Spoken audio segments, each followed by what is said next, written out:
March 17, 1943. Somewhere in the North Atlantic, 400 miles south of Iceland's frozen coast, 41 cargo vessels push through massive swells that tower 15 feet high. This is Convoy HX-2229, carrying 140,000 tons of supplies desperately needed in Britain. Down in the cramped galley of the SS William Eustace, a 28-year-old ship's cook named Thomas "Tommy" Lawson scrubs pots and pans, while the Liberty ship pitches wildly in the storm. Up on the bridge, Captain James Bannerman peers through binoculars into the grey emptiness, fully aware of the danger lurking beneath the surface. German submarines are out there, ears pressed to their listening devices, 600 yards away. Hidden beneath the churning waves off the convoy's left side, Captain Lieutenant Helmut Mansack commands U-758 from his cramped control room. His sonar technician holds the headphones tight against his skull. The young sailor speaks barely above a whisper. Contact at bearing 280. Multiple propellers. Heavy engine sounds. I'm counting roughly 40 ships. Mansack grins. The wolf pack has found its prey. None of these men, not Bannerman scanning the horizon, not Mansack preparing his attack, could possibly imagine that Tommy Lawson has stumbled onto something peculiar about how Liberty ships broadcast sound through water. Something that's about to revolutionize the entire Atlantic campaign. In the coming 6 days, 22 cargo vessels from Convoy's HX-229 and SC-122 will disappear beneath the cold Atlantic, dragging 300 merchant sailors down with them. It stands as the most catastrophic convoy loss since 1942. Admiral Karl Dönitz, the man directing Germany's submarine fleet, will later describe it as the most significant convoy engagement in history. The statistics paint a grim picture. During March 1943, German U-boats sent 567,000 tons of Allied shipping to the bottom, the highest monthly total of the entire war. At this devastating pace, Britain's food reserves will last just 90 days, Prime Minister Winston Churchill would later confess. The only thing that truly terrified me throughout the war was the U-boat threat. German underwater listening technology proves devastatingly efficient. U-boats pick up convoy propeller sounds from 80 nautical miles out. Individual merchant ships announce their presence from 12 miles away. The unique audio fingerprint, propellers churning the water, engines thumping, hulls resonating, acts like a lighthouse beam for German torpedoes. Allied warships escorting the convoys attempt every countermeasure imaginable. Random course changes, complete radio silence, active sonar searches. None of it matters. The merchant convoys are simply too noisy. Sound travels incredible distances underwater. German submarines hunting in coordinated groups just descend to 400 feet, sit completely still with their hydrophones active, and wait for the perfect moment to strike. What the Allies haven't figured out yet is that the answer won't come from a naval architect or an acoustics expert, but from a merchant ship's cook who quit school at 14. Liverpool, England. Naval Headquarters, March 1943. The Western Approaches Command Center has been battling U-boats for 3.5 brutal years. Every conceivable solution has been attempted. Back in 1941, the Royal Navy equipped every escort ship with ASDIC sonar technology. This active sonar system can locate submerged submarines at 2,500 yards, but only when the U-boat sits directly in front. German submarine commanders adapt quickly, attacking from behind or from the sides, staying outside ASDIC's detection cone. Even worse, ASDIC proves completely useless against surfaced U-boats striking at night, which happens to be exactly how wolfpacks operate. In 1942, scientists at the Admiralty Research Facility developed high-frequency direction finding, nicknamed Huffduffin, to track U-boat radio signals. The system works brilliantly for pinpointing submarines that transmit messages. But once a wolfpack makes contact with a convoy, they stop all radio communication. They simply listen. Meanwhile, Allied ships continue announcing their exact location with every revolution of their screws. By early 1943, The Royal Navy has poured $8.7 million, equivalent to $560 million in today's money, into solving the acoustic detection problem. Professor Patrick Blackett, head of Naval Operational Research, releases a classified report stating, merchant ship propeller cavitation and machinery vibration produce underwater sound signatures detectable at extreme distances. Without completely redesigning hull structures, which is impossible given wartime production demands, convoys will continue broadcasting their positions to enemy hydrophones. The expert opinion is unanimous. Making a merchant ship quiet enough to avoid hydrophone detection simply cannot be done. Dr. Harold Burris, the Admiralty's senior naval architect, breaks down the physics in a memo dated February 14, 1943. A Liberty ship's propeller spins at 76 revolutions per minute when under load, pushing 22,500 tons of water through a 15-foot diameter blade assembly. The cavitation effect, bubbles forming and imploding on the blade surfaces, creates acoustic energy across frequencies from 100 to 10,000 hertz. German hydrophones are specifically tuned to detect exactly this range. Quieting propeller noise would demand a complete redesign of the propulsion system, 6 months of dry dock maintenance per ship, and manufacturing capacity we simply don't have. The situation couldn't be more desperate. Britain relies on ocean shipping for 2/3 of its food and every drop of its petroleum. In March 1943, German U-boats are destroying ships faster than Allied shipyards can construct replacements. For 3 straight months, the tonnage lost exceeds the tonnage launched.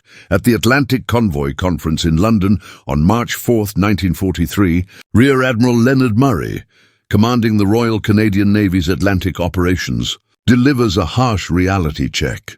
Gentlemen, we're being defeated. Our escorts cannot detect U-boats because of our own convoy noise. The enemy can detect us from 50 miles. Unless we crack this acoustic problem, the Atlantic will be lost by summer. A British naval engineer proposes installing vibration-dampening hardware on every piece of equipment aboard every merchant vessel. Estimated price tag, $250,000 per ship, requiring 12 weeks of dry dock work. With 2,400 merchant ships operating in the Atlantic convoy system, completing the fleet would take 138 years. An American scientist suggests wrapping ship hulls with rubber to absorb sound waves. The idea gets tested and immediately rejected. Salt water degrades the rubber within weeks, it creates massive drag, and it cuts ship speed by 3 knots, making convoys even more exposed. A Canadian engineer recommends redesigning propellers with backward-swept blades to minimize cavitation. Outstanding concept. Completely impossible to execute. It would mean retooling every propeller factory in North America and throwing away 14,000 existing propellers. By March 15, 1943, Allied naval leadership accepts the harsh truth. No technological fix exists for convoy acoustic signatures. Merchant ships will keep announcing their positions to every U-boat within earshot. The only option is deploying more escort vessels, more aerial coverage, and praying enough ships survive to keep Britain fighting, but 800 miles to the west. Aboard a Liberty ship battling through a North Atlantic storm, a cook is about to prove every expert completely wrong. Thomas Patrick Lawson holds no engineering credentials. He holds no credentials whatsoever. Born in South Boston, Massachusetts in 1915, Tommy Lawson left school at 14 to help his family survive the Depression. He found work as a line cook at a diner, then as kitchen help on coastal cargo ships. When the war erupted, he signed up with the U.S. Merchant Marine at age 26, not out of patriotism, but because merchant ships paid $125 monthly, 3 times his Boston wages. His captain's performance review from June 1942 states, Lawson, TP, ship's cook, acceptable performance, shows no leadership qualities, recommended for galley assignments only. Nobody anticipates brilliance from the breakfast guy. After the William Eustace completes 3 convoy runs to Liverpool, Lawson picks up an unusual habit. During his off-duty hours, he goes down to the engine room and just listens. The rest of the crew thinks he's lost his mind. "Tommy's going to get himself killed down there," First Mate Robert Chen remarks. "That engine room is hot as Hades and twice as deafening." But Lawson isn't seeking the heat. He's there because he's picked up on something curious. February 19th, 1943, Mid-Atlantic. The William Eustace travels with convoy SC-118, 63 ships arranged in 9 columns. Lawson sits in the engine room during a U-boat alarm. Crouched beside the main steam pipe, the ship's engineer, a tough Scotsman named Donald MacLeod, yells at him over the turbine roar, "Return to your galley."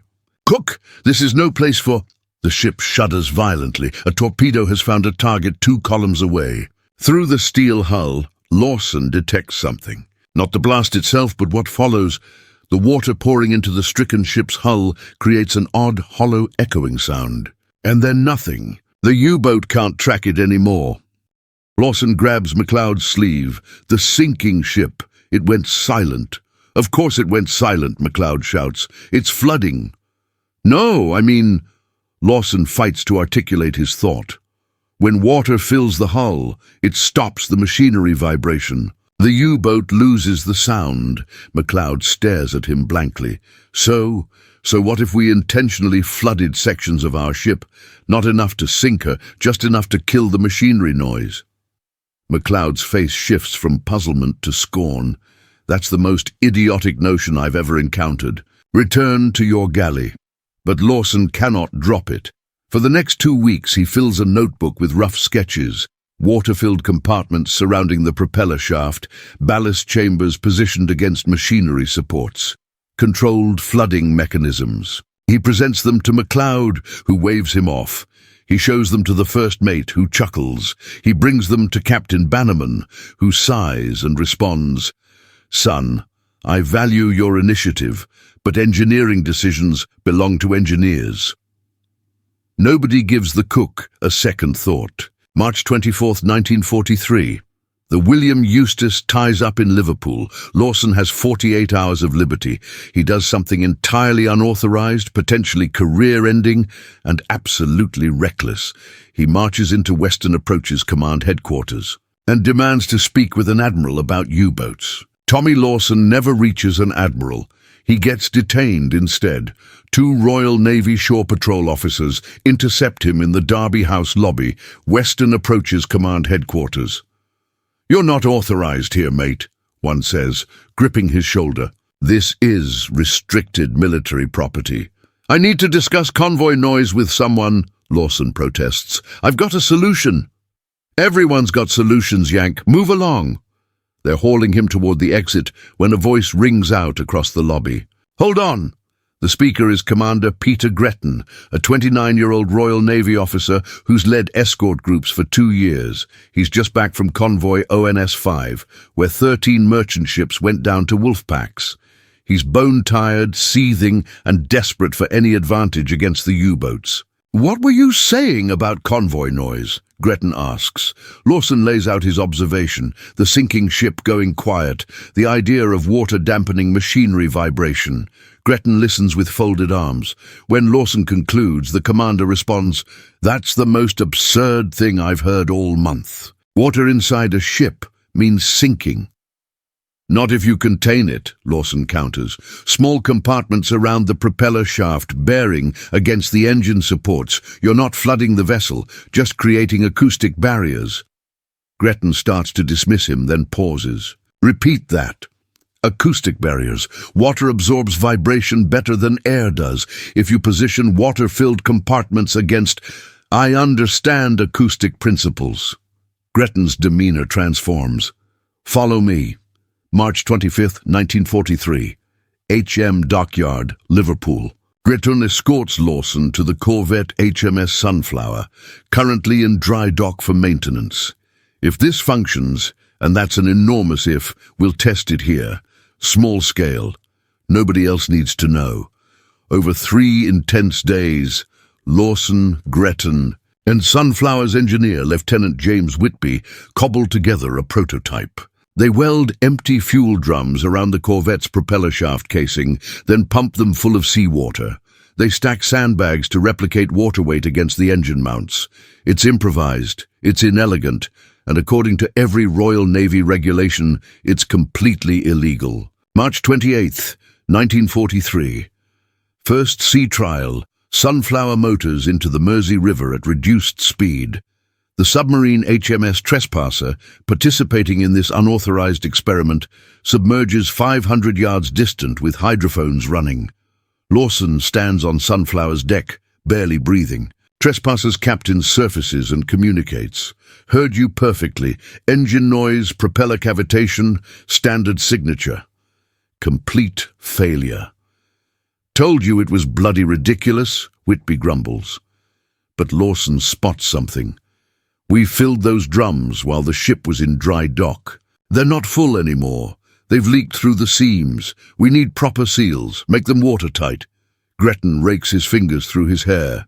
If the Admiralty discovers I'm modifying a warship without authorization, I'll face court-martial.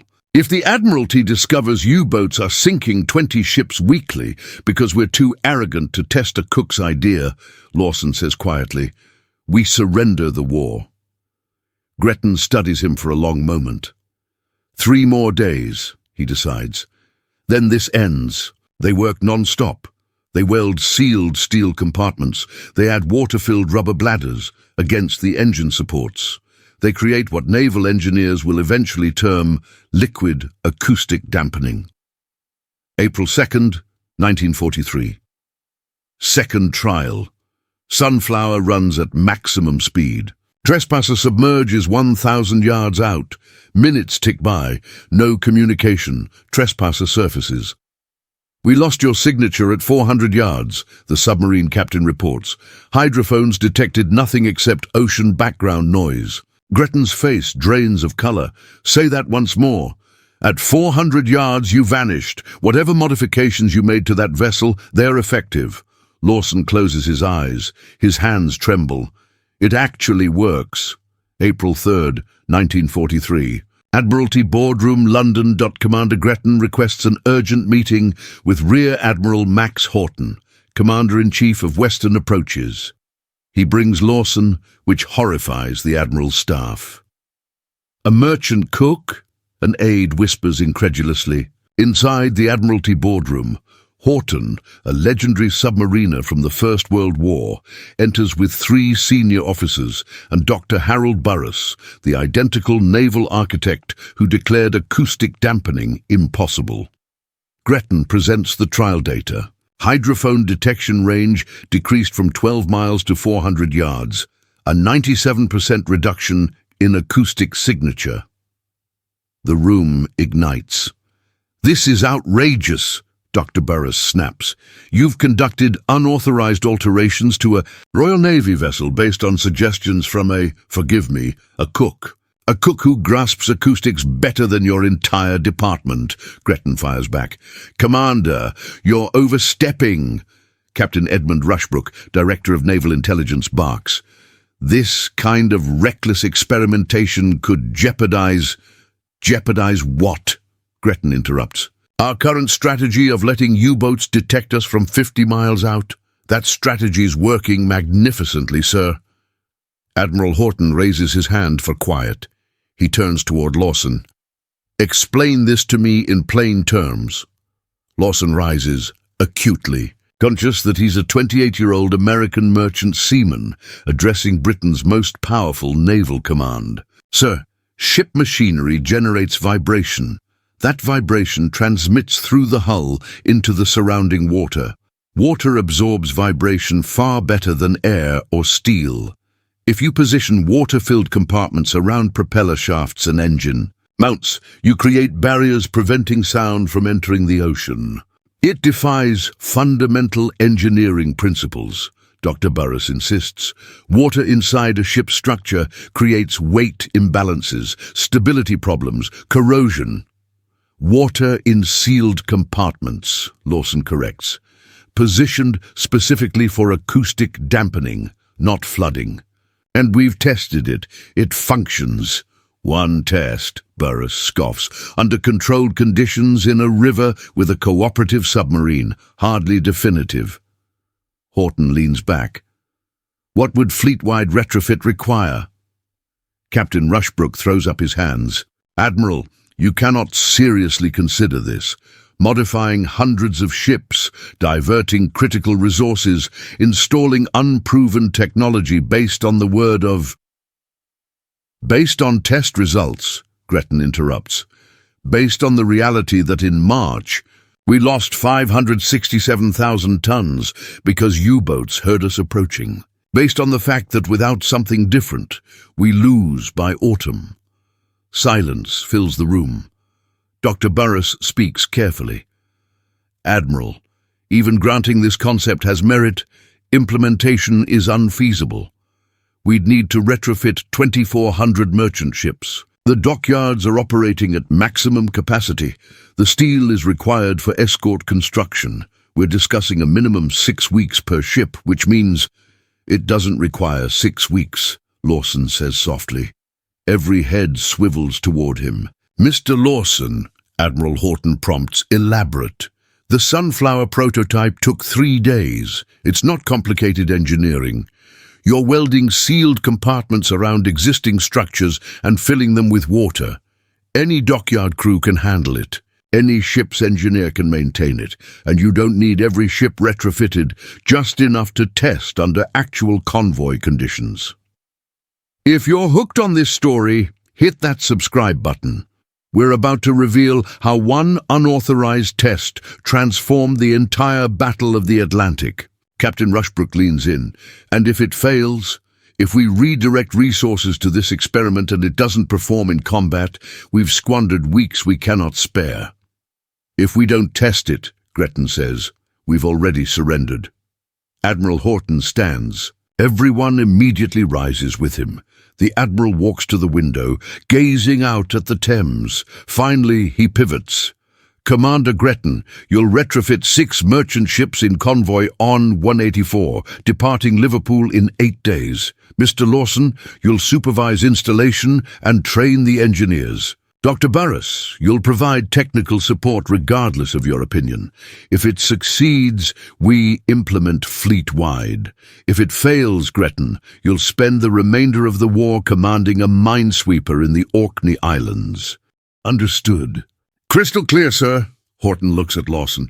Mr. Lawson, I don't know whether you're brilliant or insane, but I know we're desperate. Don't prove me wrong. Lawson swallows hard. I won't, sir. April 11-18. 1943, HM Dockyard, Liverpool. 6 merchant ships received the modifications. SS Daniel Webster, SS James Herod, SS John Davenport, SS Samuel Eliot, SS Benjamin Kidd, and Lawson's own ship, SS William Eustace. The installation is remarkably straightforward. Teams weld cylindrical steel compartments 24 inches in diameter, filled with seawater around propeller shaft housings. They install water-filled rubber bladders against engine mounts and steam line supports.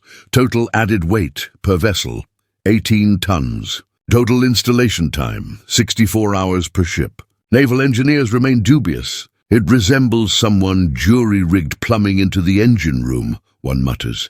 He's not mistaken, but the hydrophone trials tell the truth. Before modification, a Liberty ship's acoustic signature is detectable at 11.7 miles. After modification, 0.4 miles. The ships have become 29 times quieter. April 22, 1943. Convoy ON 184 departs Liverpool. 43 merchant ships in 9 columns, escorted by 6 corvettes and 2 destroyers. The 6 modified ships are distributed throughout the formation, 2 on the right columns, 2 on the left, 2 center. The convoy commodore hasn't been informed about the experiment. If U-boats strike, the test occurs under genuine combat conditions. German naval intelligence has tracked the convoy's departure. 37 U-boats from Group Miser deploy in patrol lines across the anticipated route. April 25, 1943, Mid-Atlantic, 2:14 a.m. Aboard U-264. Captain Lieutenant Hartwig looks, studies his navigation charts. His hydrophone operator has been monitoring convoy sounds for 6 hours. Contact weakening, Hercule. Original bearing 290, but signal intermittent. Some ships very loud, some nearly silent. Looks frowns. Intermittent. That's impossible. Either you detect a convoy or you don't. Ja, Kaleo, but I'm tracking multiple signatures. Some ships clear at 40 kilometers. Others disappear at 5 kilometers. Looks orders U-264 to periscope depth. Through the scope, he observes the convoy, but something seems wrong. His hydrophone should be detecting all 43 ships. Instead, he's only tracking 27. 16 ships are acoustically invisible. Actually, not 16. 6.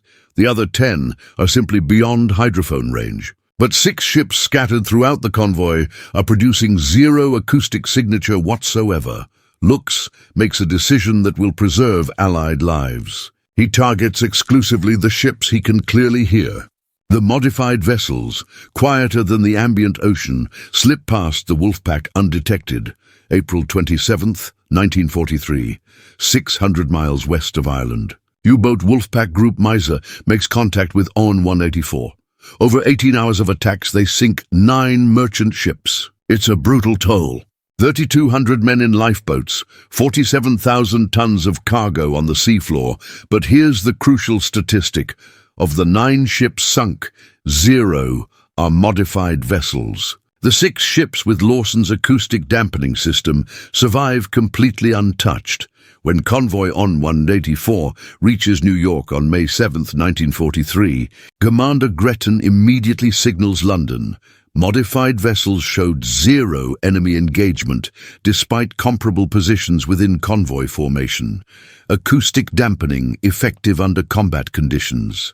Recommend immediate fleet-wide implementation. May 12, 1943. Admiralty Statistical Analysis. The Western Approaches Command analyzes the data.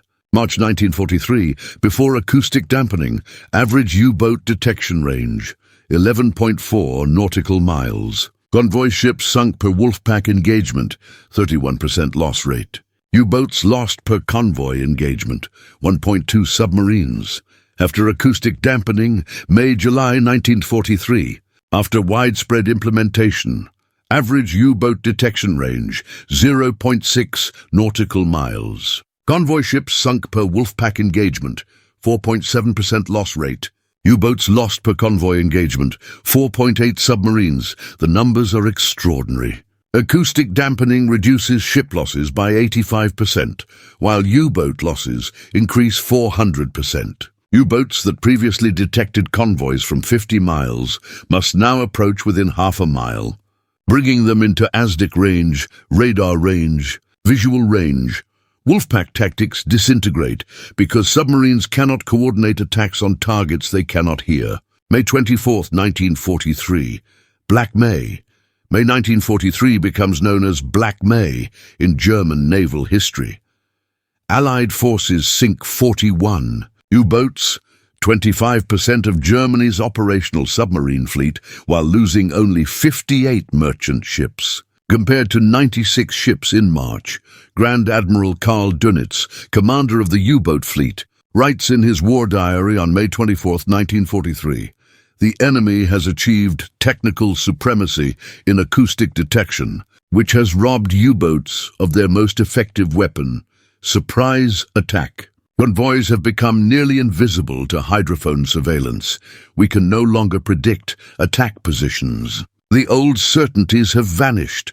A captured German hydrophone operator from U-954, sunk on May 19, 1943, tells British interrogators, "We could not comprehend what happened. Sometimes we heard convoy sounds from great distance.